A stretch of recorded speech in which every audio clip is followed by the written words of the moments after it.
ल है मित्रहरू, आज 2083 साल असार महिनाको 7 गते बिहानी पख सङ्कल्प क्षेत्रमा आएर धुमधडाका काम गरिराखेको छु।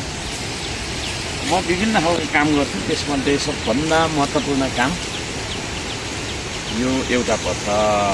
यहाँ अहिले तपाईँ देख्दै हुनुहुन्छ, यो झाडी झुडीभित्र यो एउटा सानो बिरुवालाई यस्तो शास्ति परेको छ, यस्तो शास्ति परेको छ। अब यसलाई कसरी उद्धार गर्छु अनि छु यो ट्याक्क यसो गर्दै बस, यसो गर्दै बस है। आहा, मैले हिट बनाइदिएको गीत पनि पो बज्दैछ त त्यहाँ।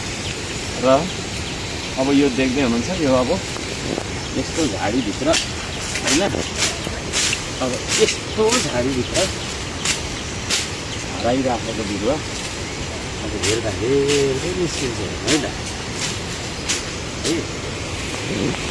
ल अब यो बिरुवा चाहिँ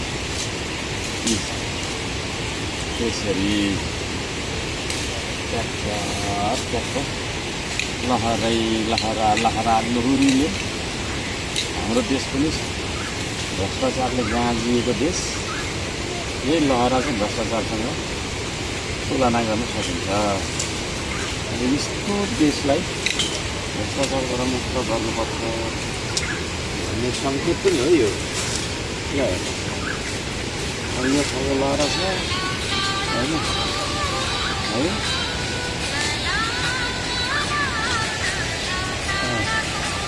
गीत पनि गानी पाउँदैन अब यसरी। ल हेर्नुहोस् मित्रहरू,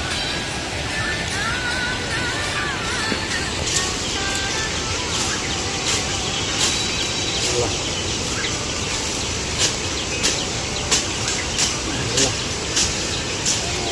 दुईवटा दिन सदन छुट्टी भएको छ हाम्रो कानुन बनाउने ठाउँ। अनि छुट्टीको सदुपयोग गर्दै घरमा आएर चाहिँ यो खालको काम गर्दैछु है मित्रहरू। ल देख्नुभयो नि,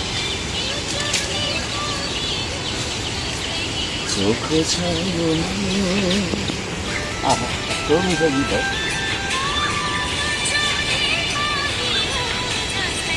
चोखो छ आहा, यहाँ नेट त्यति लाग्दैन।